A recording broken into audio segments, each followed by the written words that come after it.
Hello and welcome back to my channel, and thanks for rejoining me with my Stormbringer solo campaign. This is the second episode, and I want to get stuck into the protagonist creation. So this is going to be our central character that we outlined in the introduction. This campaign is going to be revolved around one individual. He's going to have some companions, which we will generate in the next session.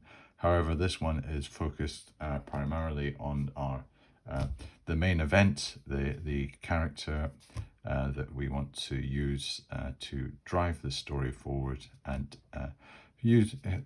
almost see through his eyes the Young Kingdoms, and use him as the vehicle for our exploration, our discovery, all the good stuff associated with fantasy role-playing.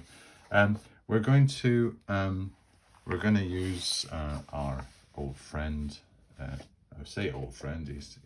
He's not really befriended us yet. He's getting towards that stage. Eltharion, the chronicler. And I thought I'd give a wee bit of an introduction to Eltharion, because we kind of just plucked him out of the sky the other day. So he's sometimes called the Grey Witness, or the last librarian of Tanalorn.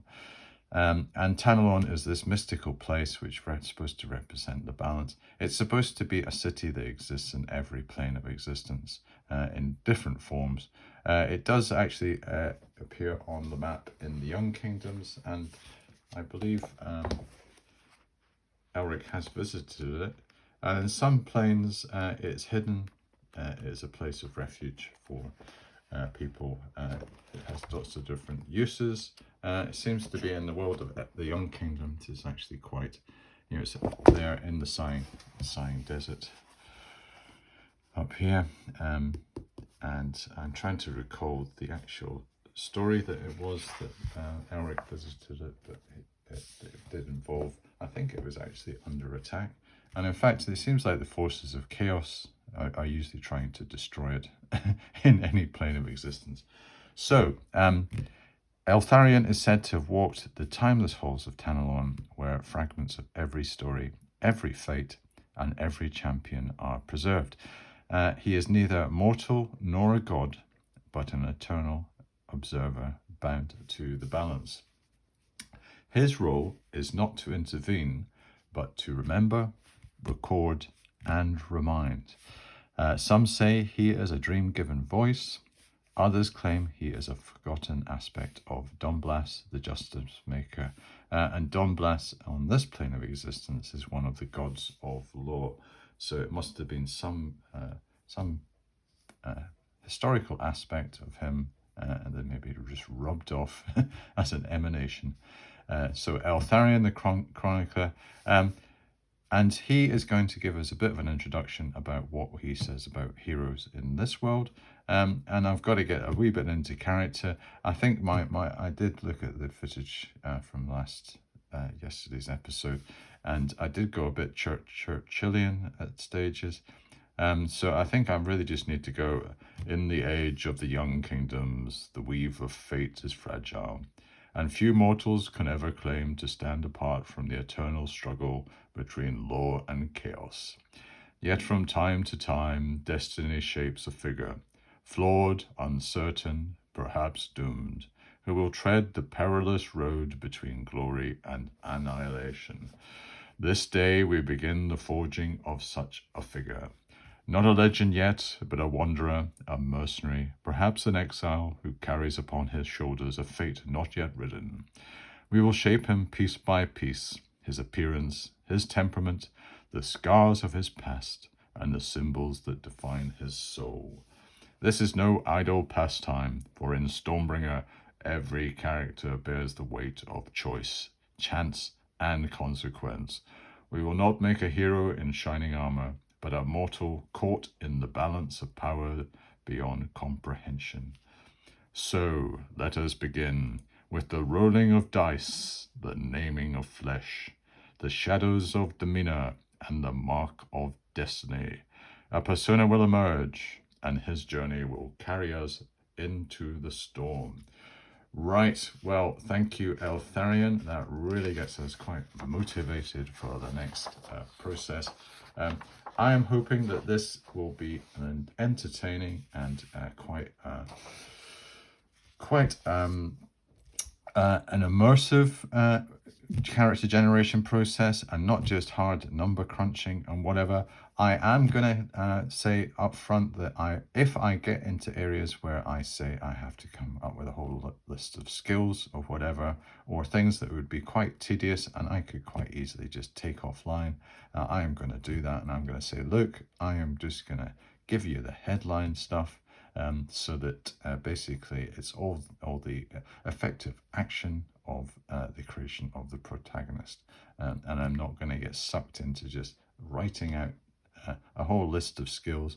I will maybe say, well, I have 8 skills and I'm going to choose X, Y, and Z, and then I'll try and work out all the details. But I digress. Let us get on with the actual thing in hand. And what I have is I've got step 1, which is where we actually create the basic character. And the first thing I thought we should do, well, let's just introduce first the character sheet. And this is the character sheet that appears in the rulebook. And we also have a nice little walkthrough of this chap called America Gren, who is from Argamilia, one of the kingdoms in the southern continent. He is a warrior and he has a subclass of assassin. And there's a nice little story that gives him how he builds up his individual statistics.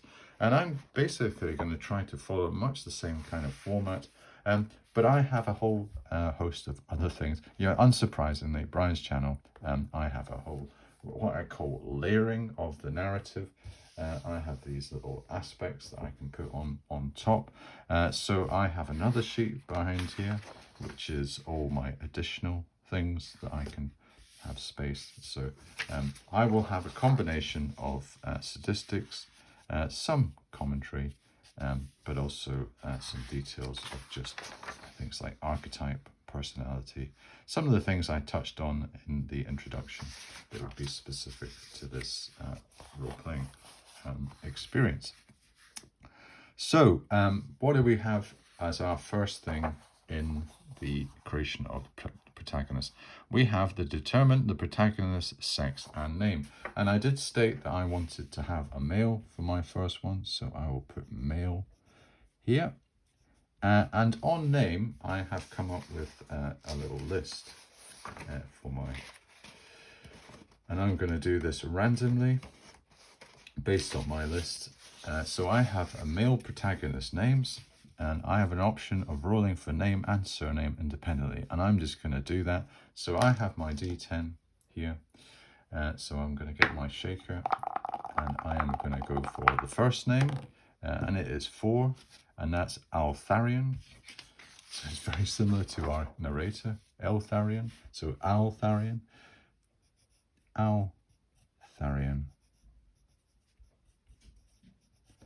And the surname is going to be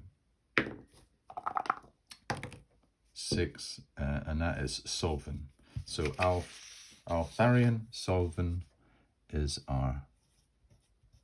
And I was trying to come up with lots of some Cockian kind of Elric Young Kingdom-y names. Tarek Solvin, Gorin Thal, Selric Thane. I suppose they do sound a bit like, Drelmar, Moore. It's that kind of, it's a kind of, I don't know quite what it is. It's a very fantasy kind of naming. Maybe that's got a bit of Elvish in it, but, I think it's kind of a mishmash of all sorts of cultures in the Young Kingdoms. So we've done our first thing. We've named our character. We've got the sex. What we're going to do, we're going to roll the attributes. We're going to do our old favorite that we do in all role-playing games. We're going to do the 3d6, and we're just going to see what we get. And if I feel that it's a load of nonsense and it's too little, I will make an adjustment. We have the pencil, we have the eraser. We do not have the British name for it because that is a bit strange. We have, for our first thing, we have a strength of 8, which is not a great start, but hey, let's just go for it. For what we have for Constitution, we have an even worse wing. We have a Constitution of 6, so that's kind of rubbish. Let's go for size, and size is 12. So just on the top average for size. Intelligence is a bit better, that is 12 again, so nothing really to write home about so far. Power is 11, and anybody that's played RuneQuest will know these are very similar attributes.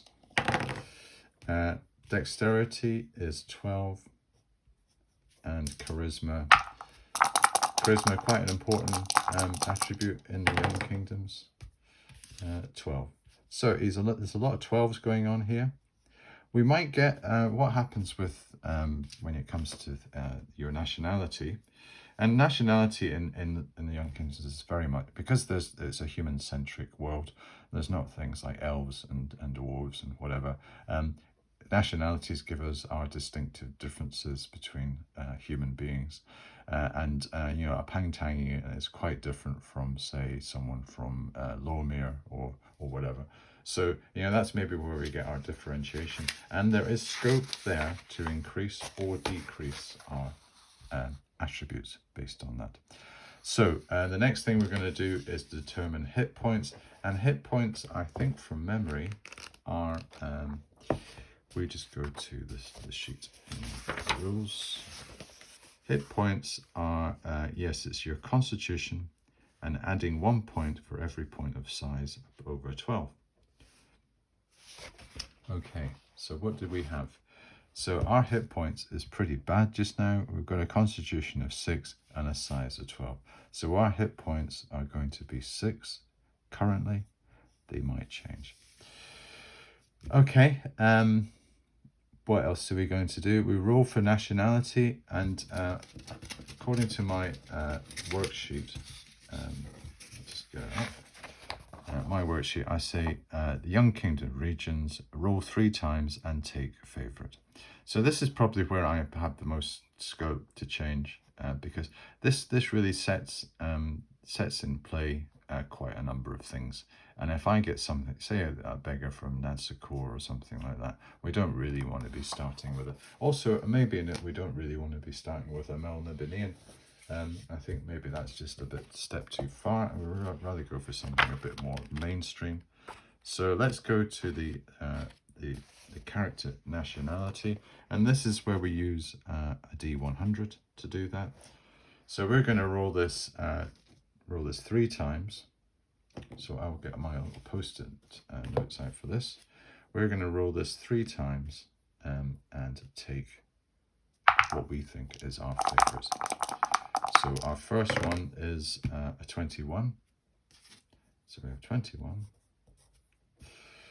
Second roll is a 30. And our third roll is 48. Okay, so what does this mean in Young Kingdom terms? So 21 is Shazar. So they're all from the Western continent. Shazar, I think that's on the coast. Mariners, I think. 21 Shazar. 30 is Vilmir. So this is the one I keep going on about. The lawful, you know, where law is an extreme. So that is one. And 48 is well, we don't Nansakor. So if we were really going for it, we would say, yeah, let's do a Nansakor, let's do a beggar. But I don't really think. So let's just see, what would Vilmir be if it has consequences, and Shazar, because sometimes they can determine what the class background is. I think that is, yes. Let me just look at the summary table. There's a summary table at the back of the rule book, which is quite useful for this particular thing. And so Shazar, use normal tables for class background. Attribute effects, oh, that's useful. Con plus 1d6. Okay. Vilmir, none, use normal tables. So I am thinking I am veering more towards this, because to get a buff to our constitution would be a good thing. And maybe the gods could maybe look favorably on the strength, and maybe I could give that a wee bit. So let's say, let's go for Shazar. And in the book itself, how does it describe Shazar? Shazar is, where is it? In here, Shazar, okay. So, where Jarkor is a land of many cities and some sophistication, Shazar is a rustic nation with only one city worth mentioning, Aflitane. The capital is on the coast north of the Serpent's Teeth. It is a favourite jumping-off place for mariners and the Western continent who want to sail to Melnibone or the Southern continent. The land is principally farming land. The land is rich and supports a goodly population, but on the edges of the nation to the south and west are bleak wastelands where monsters dwell. The Lords of Law hold sway in Shazar. Things are regulated by routine. The government is a traditional monarchy with the crown. So I'm thinking, yeah, this sounds okay. I think Vilmir's potentially got a bit too much going on. It's a bit of an authoritarian kind of play, and we don't get our little buff for Constitution. So I think we could really probably do with that. So let's go for Shazar and say nationality is Shazar. Shazar. And let's just see what it looks like on the map, just so that you can triangulate where this place is. There we go, Shazar. Aflitane, and this is the Serpent's Teeth. So quite an exciting little place. I'm sure I can remember Elric being there.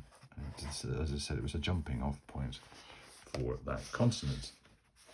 Okay, so Shazar. So let's do our little plus to Constitution first.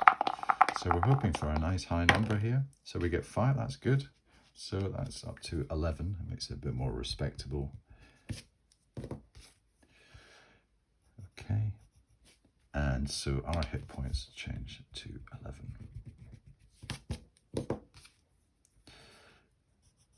Okay. Good. So that is an impact of the nationality on that. When it comes to what do we do afterwards? We've roll for nationality. We've done it 3 times. We've taken our favourite. Determine attribute bonus, frame, height, weight, and appearance. Okay, so let's have another look at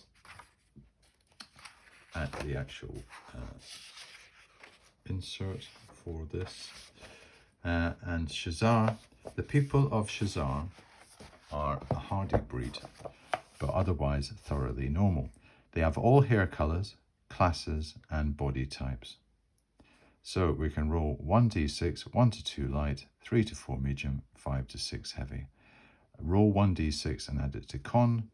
Roll on the table, class background to determine the character's skills. Okay, so let's see what his body type is, to see whether he's going to have a medium frame or let's get the d6 for that. So a heavy frame. Okay, so that is heavy. When it comes to frame, we have, that's based on our size, and our size is 12. And it said characters with heavy body frames may also weigh less or more than their average range. And we can roll a 1d10. On a roll of 1 to 5, the character is inside its average range and there is no modification. On a roll of 6 to 8, the character is 1d20 pounds lighter, and we add 1 to dexterity. On a roll of 9 to 10, the character is 2d10 20. So we can add to con but subtract points from dex. So let's do that. We've got heavy. And let's see whether we're really, really heavy or not. And we'll get our D10 for that. I think that's a D10, isn't it? Yep. So my little tray, my little thing. We get a 1, so nothing. So heavy is we've got on the high side, so on 12, we're going to be between in kilograms between 111 and 120, which is pretty heavy actually, and 240 pounds. So let's say we go in the middle of that. We go up to say 220 pounds. So we're 220 pounds, and our height is in inches. Height in inches, 12 is about 70. So that's 5 foot 10, say. So we're about 5 foot 10 inches. 220 pounds. Maybe we might be a wee bit on, I'm just going to say on the bit of the flabby side because our strength isn't too, so maybe not quite as athletic as we need to be. Let's see what happens with the further attributes. So we've got our determine attribute bonuses: frame, height, weight, and appearance. So I am not going to do all the attribute bonuses at this stage because that is quite a mechanistic thing to do. This is where it involves basically working out all the little things here I put in to this based on, and just to give you a kind of a quick heads up on how you do that. It's similar to the RuneQuest one when it comes to an attribute bonus or ability bonus. You say we were going to do manipulation ability, and that is the attributes involved are strength, intelligence, power, and dexterity. For each point above 12 in any of those 4, the character gets +1, and for each point below 9, they get -1. So let's have a look particularly for Altharion, and on strength, he gets a -1, intelligence, nothing, power, nothing, and dexterity, nothing.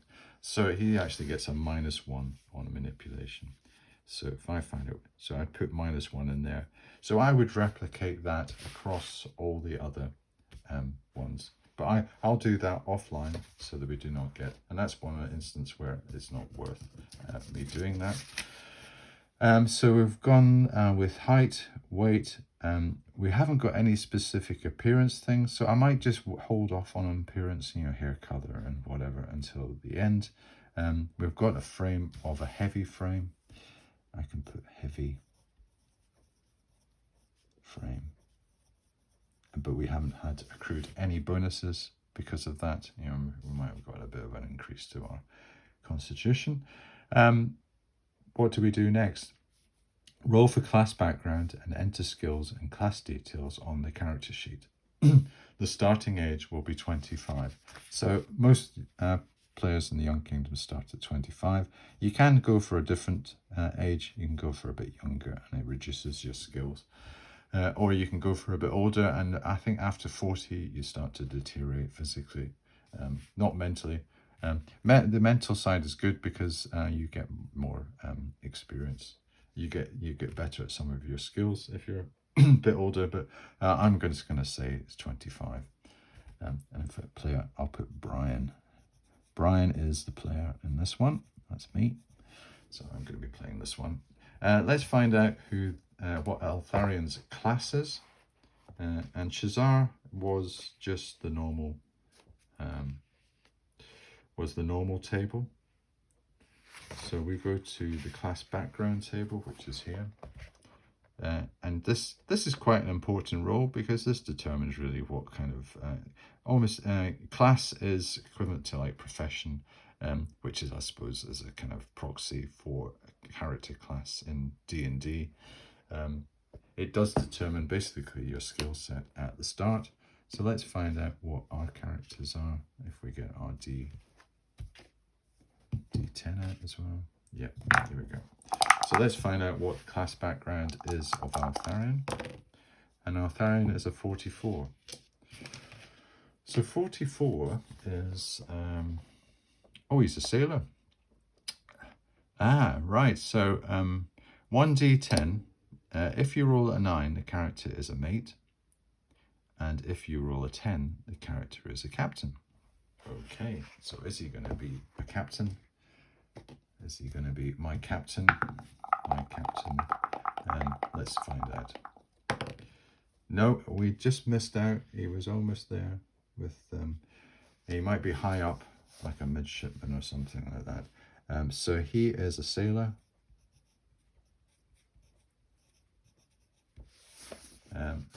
Sailing on the 7 seas of the Young Kingdoms. And what does it say about sailors? The Young Kingdoms is a highly maritime world. Almost every nation engages in widespread trade by sea with every other nation.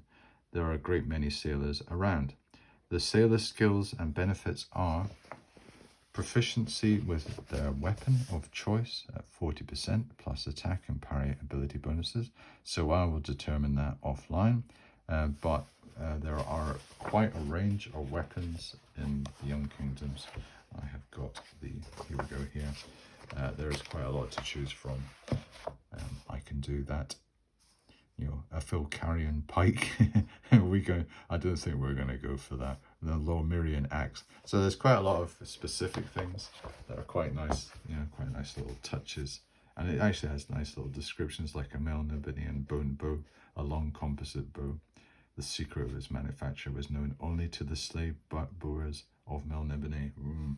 Okay, so there's a lot going on in the weapons, but I will work that out offline.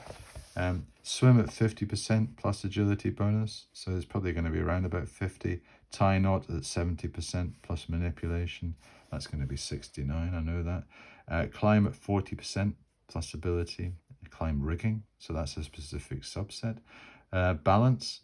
This is where it's quite weird in the Stormbringer rules. They do have specific skills for what you would classify as senses. So things like taste and touch and smell and balance being one of them. So you know, we're actually going to have a skill which is your senses really. And for captains and mates only, which is not, they would have had navigation. A sailor begins the game with a weapon of choice and his intelligence times 1d20 in LB. So I think that is the currency. And is that LB? Just going to have to go and check what the currency is again. Whereabouts was it? It's not important just now, but there is a little currency thing that that's just notation shorthand for it, and I can't honestly remember what it is. It's something like about, you know, like gold equivalent or something. So what I'll do is I'll take notes of those. I will update the character sheet with the appropriate skills in here. And show it to you maybe at the start of the next session, where I will show you the completed character sheet. But let's just avoid, because we've got quite a lot of the narrative layering to put on, and I've got a feeling that's going to take a bit of time, and I don't really want to be too bogged down in a mechanistic procedure and protocol. Determine how many other skills the character has, and this is where we get access to some other skills. We roll, there's a set amount that we do for this. Well, here we go. LB is large bronze. Okay, so equivalent to a US $1. I love the translation in here. US $2 is roughly £1 British sterling. That would be nice, but it is sadly not the case anymore. What we're going to do, we are, yes, other skills. Before I got distracted by arbitrage. Other skills, we're going to roll 1d6, a +2, and jot that number down, and that's how many other skills we get in this other skills section here, which lists all these other skills.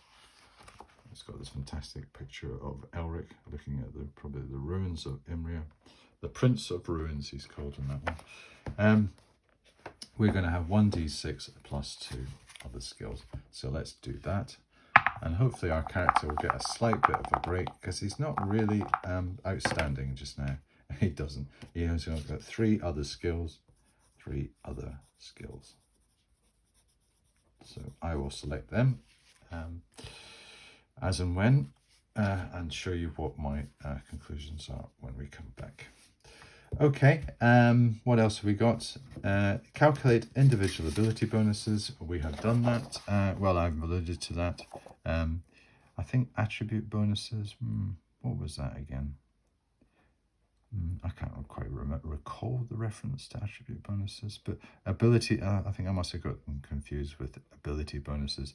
As I said, I will do that offline. Allegiance, law, chaos, balance, or undecided. This can emerge in play. I'm going to say it is undecided. So he has no cult just now, and Alan is 0, none. That will grow potentially. He's not going to be an agent of law or chaos. He's not aligned to anything just now. He's just, I suppose law is the overriding religion of the area, and maybe he has not really decided to come down. He's probably a bit of a lay law person, but nothing nothing fanatical. Equipment, weapons, armor, and basic gear. I will do that offline. And sorcery, if heritage or attributes allow. And it is the case that if you have power and intelligence of 32 or more, you can qualify, you can learn sorcery later on in your life. Sadly, that is not the case. So our Altharian will not be the sorcerer. Well, not until potentially he gets some of his attributes boosted later on in his adventures. Okay, so he is a sailor. He is Altharian Solvin. He's male. He's 25. He's from Shazar. Nothing really to write home about on his statistics. He's kind of like an average character, a wee bit on the weak side. Maybe he needs a bit of strength enhancement later on in line. We're now going to move on to the second stage, and that's where I take out my second worksheet. And what we're going to do is we're going to layer on some narrative elements. Now, the idea of this is to give us a bit of depth to the character. And these characters, they do come almost like as ready-formed kind of minor heroes. They have had a bit of history. So this is to really kind of boost that kind of profile and say that he's not just some mundane sailor. There is something special about Altharian. There is something quite unique that has driven him to become more than just a normal sea hand and sailor. He really wants to show himself, raise his profile in the Young Kingdoms. And that's exactly what we're going to do with Altharian now. And the first thing we're going to do is we're going to give him an archetype. And this gives the character a literary shape. And I roll 1d6 and I choose between these 6 individual archetypes. We have first the doomed idealist, and who believes in justice and will be broken by harsh reality. The reluctant survivor, he doesn't want to be a hero. Fate drags them along. The ambitious outsider craves power, money, or recognition at any cost. The betrayed servant, once loyal, now driven by revenge or bitterness. The wanderer without purpose, rootless, drifting, searching for meaning. Or the dream-haunted, plagued by visions or prophecies they don't understand. So what is going to be our archetype? Let us find out. Altharian is a 3. He is the ambitious outsider. So maybe that is his motivation. He craves power, money, or recognition at any cost. So he is ambitious. So the ambitious outsider. So power, money, recognition.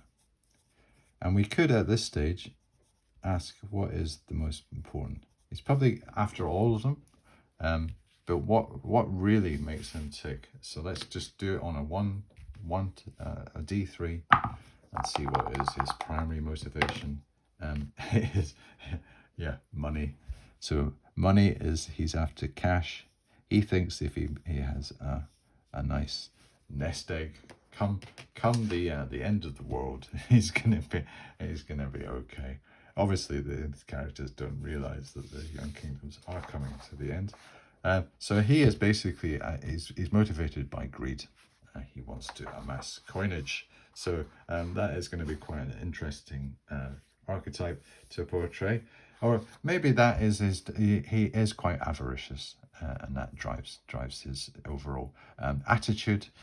He's always on the look for making a profit, making a turn, and maybe that, when I rolled an 8 on his position in as a sailor, he was almost like snapping at the heels of the mate, or maybe even the captain, and he was almost at that stage, and maybe he was turned down at the last moment, and missed the opportunity of getting his own ship and that's what's made him go out on his own, and he realizes that he has to make some money to basically put down a deposit on a good ship, and then he can become a captain, and that might be one of his motivations. Right, we've done it already. We are putting him together. The next thing we're going to do is personality traits, and we roll a d8 2 to 3 times. So let's find out, is it going to be 2 or is it going to be 3? So low is 2, so just 2 personality traits. So I will get my d8. We might even get conflicting personality traits. Let's find out. So we have a 6.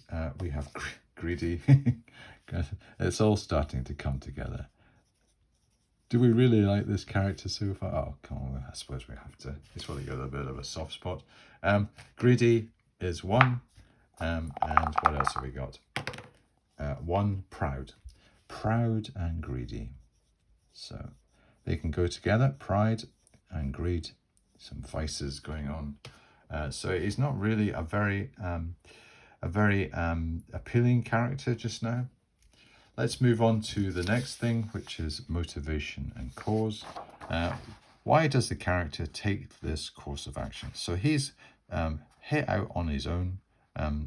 Let's just say that he's missed the opportunity to become a captain of his own ship, and he realizes that he needs to maybe accumulate before he can speculate. This is basically his overall motivation. If he has a cause, this is what he wants to devote himself to. And we roll a d6 for this. And we could really get anything on this. We've got revenge for a personal betrayal, to amass wealth and power. Yeah, that would probably be quite likely. Protect someone dear, a lover, family, or patron, to uncover hidden knowledge or sorcery, to serve a greater cause, law, chaos, or the balance, to find meaning in a doomed or shifting world. Well, that's pretty open. Let's find out what he wants. He wants to find meaning. He says there must be more to this than maybe there's more to this than being merely a captain of a ship. What is it all about? He's got that, to find meaning. So he wants to find meaning. Maybe he just wants the ultimate answer to the ultimate question. Find meaning in this doomed world. So we could really work on that.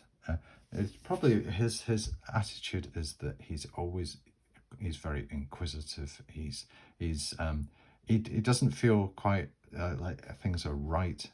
He wants to find out the reason why the world is the way it is, and where his place in this world is. He doesn't feel that he feels like maybe a square peg in a round hole.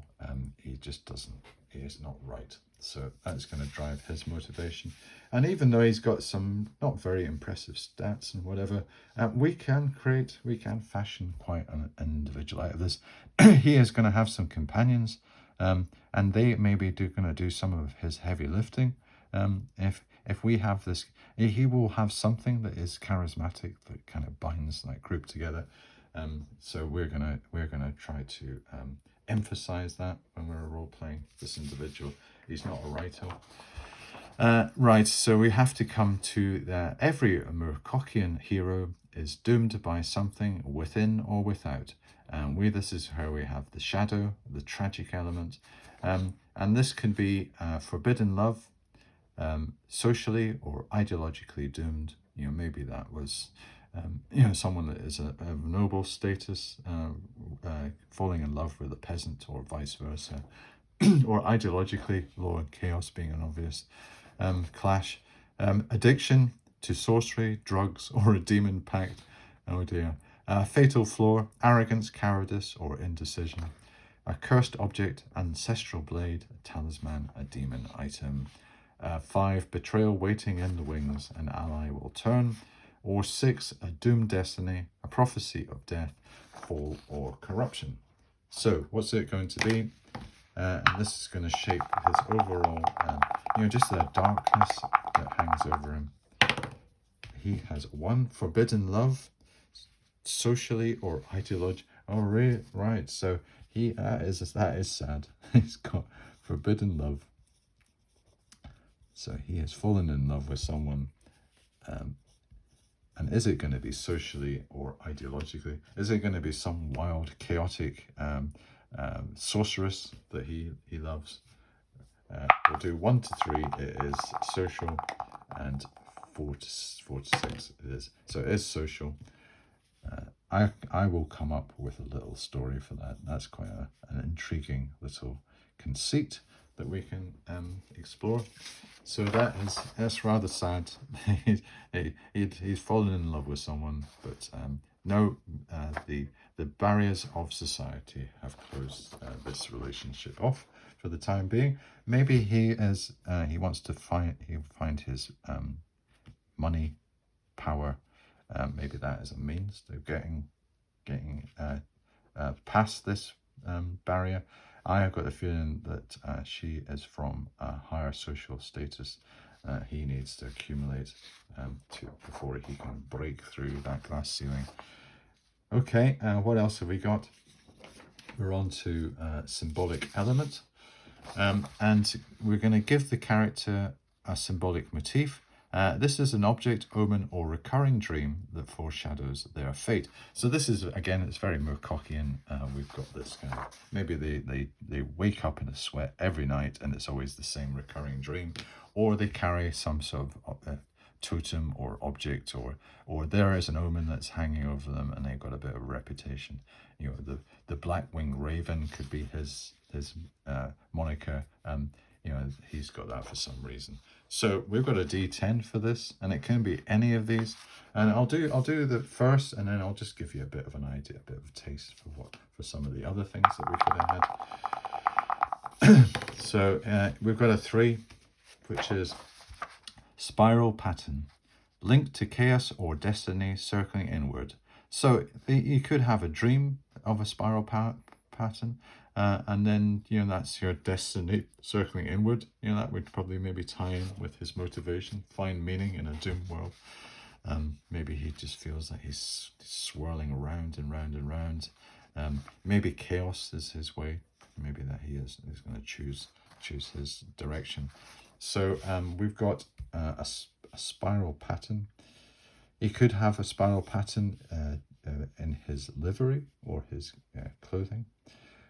Or he has a name, Spiral or something. I don't know, Spiral. I think probably more to do with his appearance, or this is the dream side, the spiral pattern.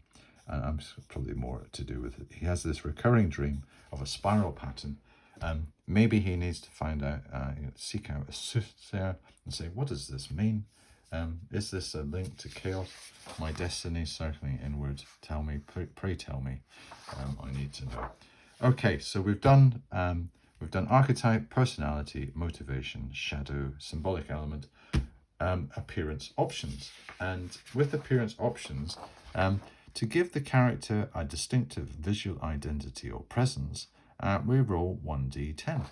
So nothing really too extraordinary. This isn't, you know, it's not going to say, oh my goodness, the character's hideously burned, or it, you know, it looks absolutely, you know, he's amazingly attractive, and women just fall over when they see him.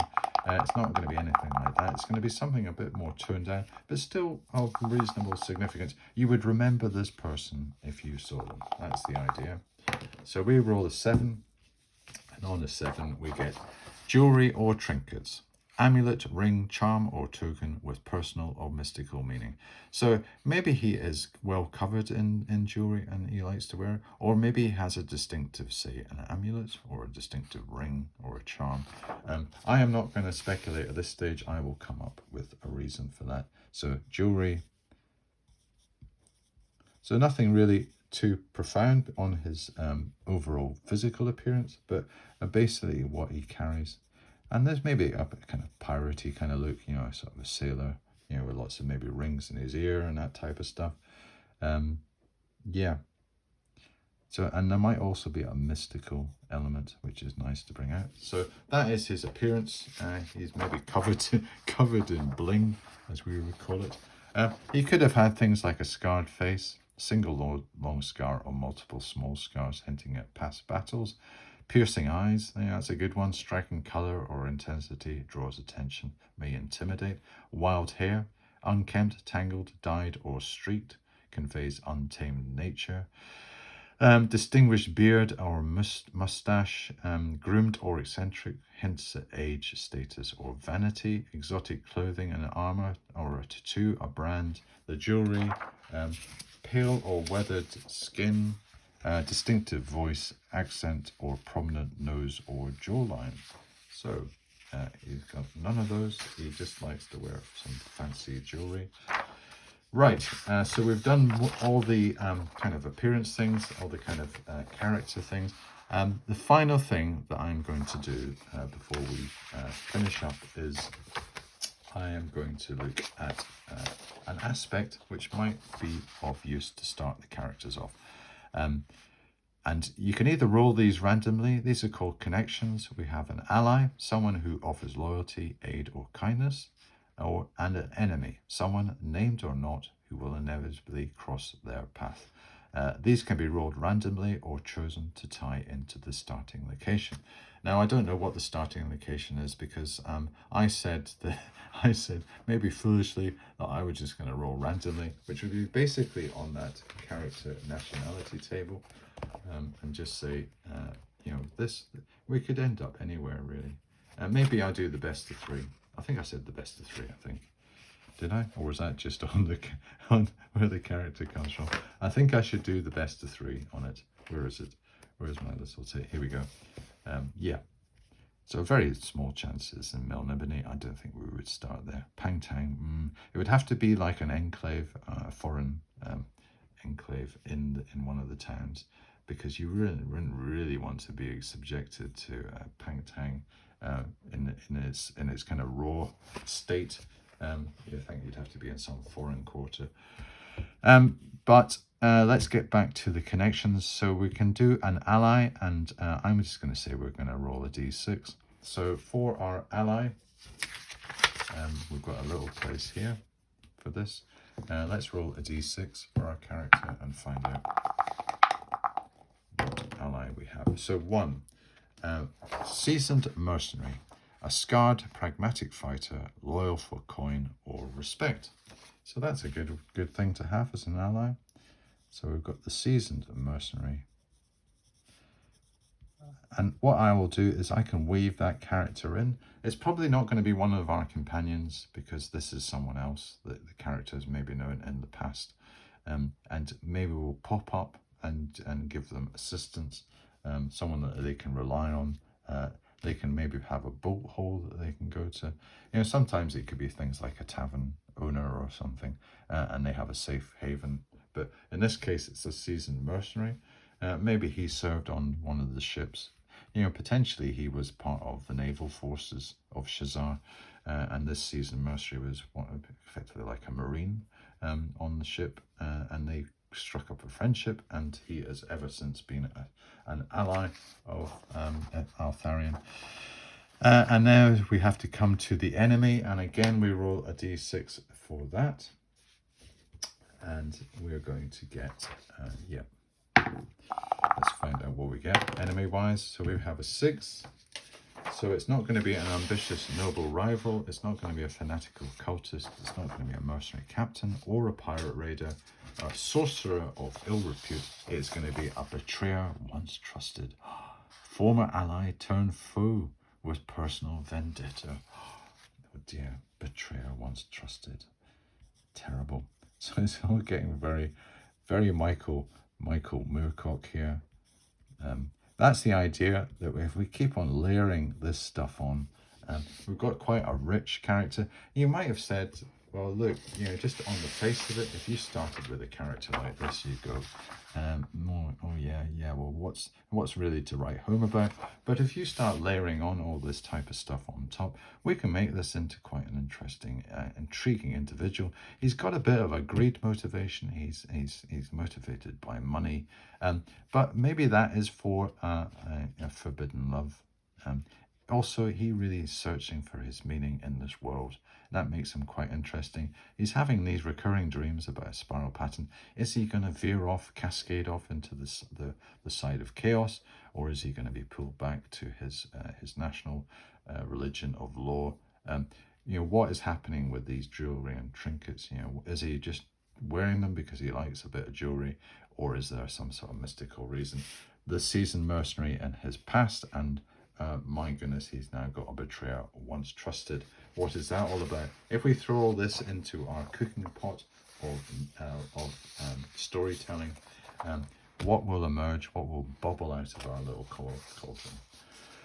Okay, I think I've more or less done everything I want to do in this episode. As I said, the idea was to create the headline numbers, so I can go away and complete this character sheet, which actually is a very nice little character sheet. It has all the information we want on it, and I remember my players, they were really quite delighted with this, having played things like chivalry and sorcery and space opera and whatever, and they were saying, is that it? And they were really quite impressed with the fact that they had all these skills and whatever, and they could basically do anything. So they would say, well, how am I going to kind of cross that almost like say they had to cross a very thin, almost like at the top of a house, and along that kind of thing at the top, and I would say, well, we just have to do a balance check on that, and I go, well, that's really good. We didn't really think that you could have that in a game, and yes, Stormbringer delivers for that. So I will complete all those details. I will show that, just flash it up just at the start of the next episode.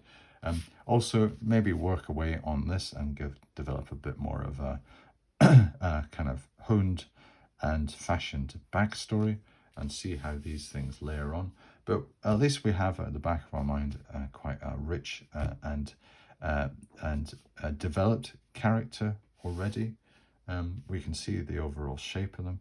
Whether we are going to feel rooting for this individual, the greed side, the pride side, is that going to put us off a bit, or is it going to?